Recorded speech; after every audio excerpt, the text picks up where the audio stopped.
ministers are sitting in jail. Your chief minister is free.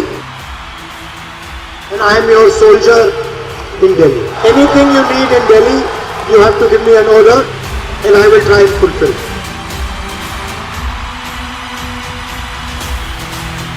ഇന്ത്യയുടെ ചരിത്രത്തിൽ ഏറ്റവും വലിയൊരു രാഷ്ട്രീയ മുന്നണി രൂപീകരിച്ചതിന്റെ മുമ്പിൽ നമ്മുടെ പ്രിയങ്കരനായ രാഹുൽ ഗാന്ധിയാണ് നേതൃത്വം നൽകിയതെന്ന് അഭിമാനത്തോടുകൂടി നമുക്ക് പറയാൻ കഴിയും.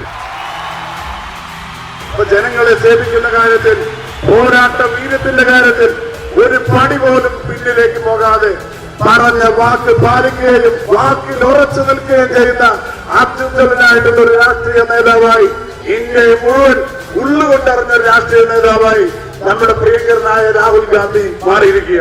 ഇന്ത്യയിൽ നിങ്ങൾ തെളിയിക്കണം, ഏതെങ്കിലും ഒരു സീറ്റിൽ 543 സീറ്റിൽ ഏതെങ്കിലും ഒരു സീറ്റിൽ ബിജെപിയുമായി നേരിട്ട് ഏറ്റുകൊടുത്ത ഒരു CPM സ്ഥാനാർത്ഥിയുടെ പേര് പറയാമോ എന്ന് വെല്ലുവിളിച്ചു ചോദിക്കുകയാണ്. ഇന്ത്യൻ നാഷണൽ കോൺഗ്രസും ഇന്ത്യ മുന്നണിയും ഇന്ത്യയെ വീണ്ടെടുക്കാൻ ശ്രമിക്കുമ്പോ CPIയും ഇവിടെ കേരളത്തിൽ മത്സരിക്കുന്നത് സ്വന്തം ചിഹ്നം നിലനിർത്താനാണ്. പാലക്കാട്ടുകാരനായ AK ബാലൻ പറഞ്ഞത് വിസ്മരിക്കാൻ കഴിയില്ല. ഈനാം വെച്ചോ മരപ്പറ്റിയോ വരാതിരിക്കാൻ ചിഹ്നം നിലനിർത്താൻ മത്സരിക്കുന്ന CPM ആണോ ഇന്ത്യ വീണ്ടെടുക്കാൻ, ഇന്ത്യയിലെ ജനാധിപത്യം, ഇന്ത്യയിലെ മതേതരത്വം, ഇന്ത്യയുടെ ഭരണഘടന നമുക്ക് മാത്രമല്ല അടുത്ത തലമുറകൾക്ക് സുരക്ഷിതമായി കഴിയാൻ ഈ രാജ്യത്ത് കഴിയണോ വേണ്ടേ എന്ന് തീരുമാനിക്കുന്ന നിർണായകമായ തെരഞ്ഞെടുപ്പിൽ ആ പോരാട്ട വീര്യം ഉൾക്കൊണ്ടുകൊണ്ട് പ്രവർത്തിക്കുന്ന ഇന്ത്യ മുന്നണി വേണോ? പാലക്കാട്ട് ജനങ്ങൾ തീരുമാനിക്കും. ഇടതുപക്ഷ ജനാധിപത്യങ്ങളുടെ ദുർഭരണം, ഇന്ത്യയിലെ BJPയുടെ ഗവൺമെന്റ് ദുർഭരണം, പാവപ്പെട്ട ആളുകൾക്ക് വിലക്കയറ്റം കൊണ്ട്, തൊഴിലില്ലായ്മ കൊണ്ട്, ഏറ്റവും കടുത്ത വർഗീയവാദികളായിട്ടുള്ള വിഭാഗീയതയുടെ രാഷ്ട്രീയം പ്രചരിപ്പിക്കുന്ന ഈ രണ്ടു പേരും ഒരു നാണയത്തിന്റെ മറുപുറകളാണ്. ഇവിടെ പാവപ്പെട്ടവന് സാമൂഹിക സുരക്ഷാ പെൻഷൻ കൊടുക്കാനില്ല, യാതൊരു ആനുകൂല്യം കൊടുക്കാനില്ല, ചികിത്സാ സഹായം കൊടുക്കാനില്ല. പക്ഷേ മുഖ്യമന്ത്രി പിണറായി വിജയന്റെ അഴിമതിക്കും ദൂർത്തിനും ഒരു കൈയും കണക്കുമില്ല.